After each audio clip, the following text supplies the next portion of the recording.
मधुबनी में सनकी ससुर ने कुदाल से 26 वर्षीय पुतोह को काट कर किया बेरहमी से हत्या। जी हां, इस प्रकार की घटना जो है मधुबनी जिला के कलुआही थाना के नरार गांव में घटी है। ऐसा ही घटना जो है झंझारपुर प्रखंड के झौआ गांव में घटी थी, जहां सनकी दियाद ने अपने चचेरे भाई एवं चाची को कुदाल से दो खंड करके बेरहमी के साथ हत्या किया था। इस प्रकार के घटना से जो है चारों तरफ सनसनी फैल गई है। जिस प्रकार से जानकारी दी गई है कि छोटे बच्चों के बीच में विवाद हुआ था। विवाद होने के बाद जो है सो इस घटना को अंजाम दिया गया है।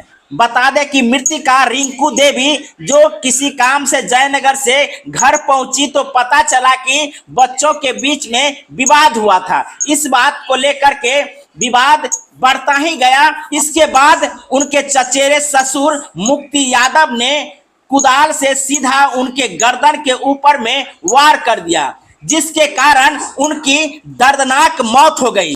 बता दें कि मृतिका के जो पति हैं वो परिवार के भरण पोषण करने के लिए विदेश में रह रहे हैं। जब हमको पता चला तो कहता है ये तेरा घर का आदमी जो है ना, ये गांव वाले को कोई भालू नहीं करता है और गांव वाले इनसे डरता है।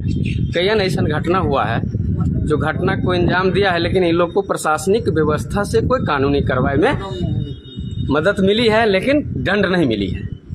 इसका मन बढ़ते गया। अभी इनका ससुर जो है रहता, हमारा जो दामाद हुआ, मैं उनका लाइन बताया, रास्ता बता करके उसको कमाने का रास्ता बताएं। अब हमारा 1 साल से दामाद गया विदेश। इस दरमियान जो है सो घटना करते रहा ये लोग। लेकिन हमारा भगनी था, वो बताती नहीं थी कि मामा का प्रतिष्ठा है, क्यों बताएंगे, हम झेल लेंगे। लेकिन क्या हुआ अंजाम कि रात में उसको 7 बजे के लगभग जो है ना गर्दन पे कुदाल चला दिया गया। किसके द्वारा चलाया गया? अब उसका नाम क्या है? मुक्ति यादव। कारण ये है कि वो यूँ कहता था कि अब तुमको भोगने नहीं देंगे, तुम्हारा घर वाला कमाता है ना, पैसा मांगता था इससे, जबकि उसको कोई टैली नहीं है। भाई अपना कमा के खाओ, ये अपना कमा के खाता था। बार बार इसको टॉर्चर करता था कि पैसा दो नहीं तो जान से मार देंगे। बार बार टॉर्चर करता था ये।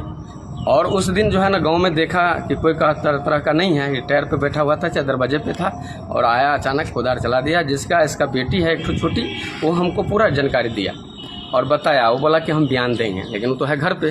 हम लोग तो रात में यहाँ आ गए मधुबनी। लेकिन साजिश जब तक नहीं है, उसका ससुर जो सगा ससुर है वो कह रहा है कि हमको जानकारी नहीं है, जबकि इसके घर में हत्या हुई है। सारे बगल वाले कहता है, लेकिन वो कहने के लिए तैयार नहीं है। इसका मतलब है कि साजिश था कि इनको भी कुछ न कुछ हाथ है, और मन का बरहंत तो है ये है जो अगला कई पीढ़ी का काम ये लोग ने किया है। मृतक का क्या नाम है? रिंकू देवी। उम्र जो है सो वही 26-27 साल। कितने बच्चे हैं? 3 बच्चे हैं।